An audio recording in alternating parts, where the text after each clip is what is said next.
హైడ్రా బాధితుల్లో ఉక్రోషం పొడుచుకొస్తోంది. హైడ్రా పేరుతో తమ ఇంటిని టచ్ చేస్తే చావడానికైనా చంపడానికైనా సిద్దమంటున్నారు బాధితులు. మూసీ పరివాహక ప్రాంతమైన చైతన్యపురి డివిజన్ పరిధిలోని విద్యుత్ నగర్, ద్వారకాపురి, భవానీనగర్ ప్రాంత కాలనీ ప్రజలు తీవ్ర ఆవేదన వ్యక్తం చేస్తున్నారు.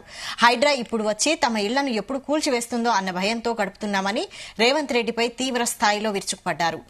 ఆక్రమించి ఇల్లు నిర్మించలేదని, రిజిస్ట్రేషన్ చేసుకుని కష్టపడిన డబ్బులతో కొనుక్కున్నామని, వాటిని కూలగొడతామంటే చూస్తూ ఊరుకోమని హెచ్చరించారు. ఎట్టి పరిస్థితుల్లో తమ ఇళ్లను వదిలిపెట్టి వెళ్లేది లేదని, ప్రభుత్వం ఇలాంటి దుశ్చర్యలకు దిగవద్దని విజ్ఞప్తి చేశారు.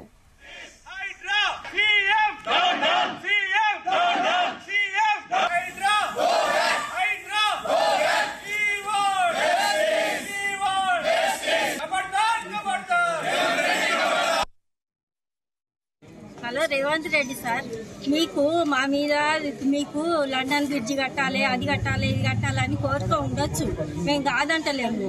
ఒక సామెత ఉంది మన దగ్గర, ఏంటంటే గొంగళి ఎంత ఉందో అంతే కాళ్ళు ఊడ్చుకోవాలని.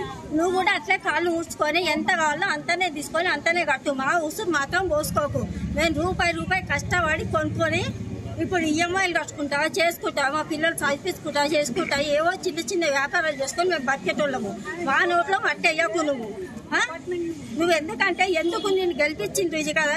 నువ్వు ఒక రాజు అనేటోడు ఎట్లుండాలంటే పబ్లిక్ ని కన్న బిడ్డలాగా చూసేటట్టు ఉండాలి. కాంగ్రెస్ ప్రభుత్వం మార్పు రావాలంటే కాంగ్రెస్ రావాలనే ఒక నినాదంతో ఈరోజు తెలంగాణ గవర్నమెంట్ ప్రజల ఓట్లతో తెలంగాణ గవర్నమెంట్ ఫామ్ చేసుకుని ఈరోజు ఓట్లు వేసిన ప్రజలనే నోట్లను మట్టి కొట్టే విధంగా ఈరోజు రేవంత్ రెడ్డి గారు చర్య తీసుకుంటున్నారు. ఈరోజు మూసీ పరివాహక డెవలప్మెంట్ లో భాగంగా అసలు మూసీ పరివాహక డెవలప్మెంట్ అంటే ఏంటి అనేది ఈరోజు మూసీ పక్కన ఉన్న దాదాపు ఎంతో మంది ఎన్నో లక్షలు కోట్లు ఖర్చు పెట్టి ఈరోజు ఎంతో మంది కూడబెట్టుకున్న పైసలతో ఇల్లు కట్టుకోవడం జరిగింది.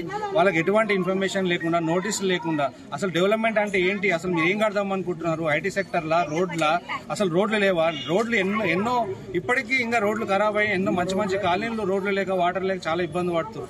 ఆ విధంగా మీరు ఆలోచించండి తప్ప ఎంతో మంది కష్టపడి ఇల్లు కట్టుకున్న వాళ్ళని ఈరోజు సడన్ గా ఉన్నపాలంగా ఇక్కడ ఖాళీ చేసి ఎక్కడో పునరావాసం ఇస్తాము, మీకు డబుల్ బెడ్రూమ్ ఇస్తామని. ఇప్పుడు మేమేమన్నా కావాలనంటే మేము రూపాయి పోగేసుకొని ఇల్లు కొనుక్కున్నాము. ఇప్పుడు మేము బయటకు వెళ్లి రోడ్ల మీద వండుకోవాలంతే, సామాన్ అంతా బయట వేసుకుని రోడ్ల మీద వండుకోవాలి. మా చిన్న పిల్లలు ఉన్నారండి ఇంట్లో, మా అత్త, మా మామ వీళ్ళందరూ ఉన్నారు, ఏజుడు వాళ్ళు. ఇప్పుడు వాళ్ళని తీసుకొని బయటకు వెళ్ళాలంటే మేము ఏడెళ్తాం చెప్పండి. ఈ పరిస్థితి ఏ బట్టి మాకు లో బీపీలు వస్తున్నాయండి, జ్వరాలు వస్తున్నాయి. ఇంతమందిని బాధ పెట్టి వాడు బాగుపడతాడా, వాని పెళ్ళాం బాగుపడుతుందా, వాని పిల్లలు బాగుపడతారా? ఏం చేస్తాడు రేవంత్ రెడ్డి? మేము అందరం తలుచుకొని రేపు కాక మీ ఎవరైనా గవర్నమెంట్ ఎంప్లాయ్ మా సరౌండింగ్ లోకి ఎంటర్ అవుతే చావడానికైనా రెడీ. ఆల్రెడీ ఒక ఆయనకి స్ట్రోక్ వచ్చింది పాపం. మేము చావడానికైనా రెడీ. మా భూములు మాత్రం మేము ఇయ్యము, మా ప్లాట్లు ఇవ్వము, మా ఇల్లులు ఇవ్వము. మీకు